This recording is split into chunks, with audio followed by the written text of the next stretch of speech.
പാലക്കാട് കഞ്ചിക്കോട്ട് school പരിസരത്ത് കാട്ടാനിറങ്ങി തെങ്ങും മാവും വാഴയും ആന നശിപ്പിച്ചു. കോയമ്പത്തൂർ ദേശീയപാതയിൽ നിന്ന് ഏകദേശം 200 മീറ്റർ അടുത്ത് വരെ ആന എത്തി എന്നാണ് മനസ്സിലാകുന്നത്. ദൃശ്യങ്ങളിലേക്ക്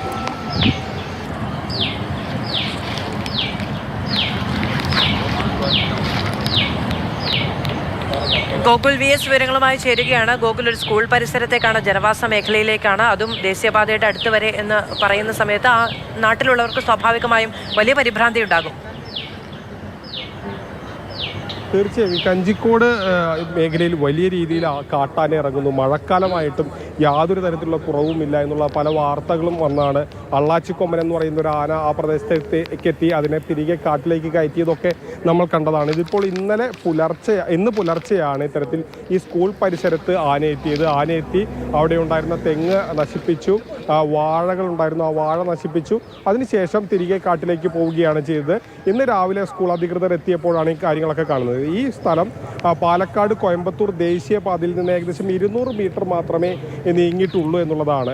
ഇതിനു മുൻപും ഈ പ്രദേശത്തേക്ക് ആന എത്തിയിട്ടുണ്ട്. പക്ഷേ കുറേ നാളുകളായി പ്രദേശത്തേക്ക്, ഈ സ്കൂളിൻ്റെ പരിസരത്തേക്ക് ആന എത്താറില്ല. ഇപ്പോൾ വീണ്ടും ആന എത്തിയതോടുകൂടി തന്നെ ആശങ്കയിലാണ് പ്രദേശവാസികൾ. കാരണം ഈ മഴക്കാലം ആയിട്ടും, സാധാരണ മഴക്കാലമാകുമ്പോൾ ഈ കഞ്ചിക്കോട് മേഖലയിലൊക്കെ ആന തിരികെ കാട്ടിലേക്ക് പോകാറുണ്ട്, വലിയ പ്രശ്നങ്ങളൊന്നും ഉണ്ടാകാറില്ല. പക്ഷേ ഇക്കുറി അങ്ങനെയല്ല. മഴക്കാലമായിട്ടും PT5ഉം PT14ഉം അടക്കമുള്ള ആനകൾ ഇപ്പോഴും ജനവാസ മേഖലയിൽ നിരന്തരം ഇറങ്ങുന്നു എന്നുള്ളത് ജനങ്ങളെ സംബന്ധിച്ചിടത്തോളം ആശങ്കയാണ്. ശരി, ഗൂഗിൾ VS ആണ് വിവരങ്ങൾ നൽകിയത്.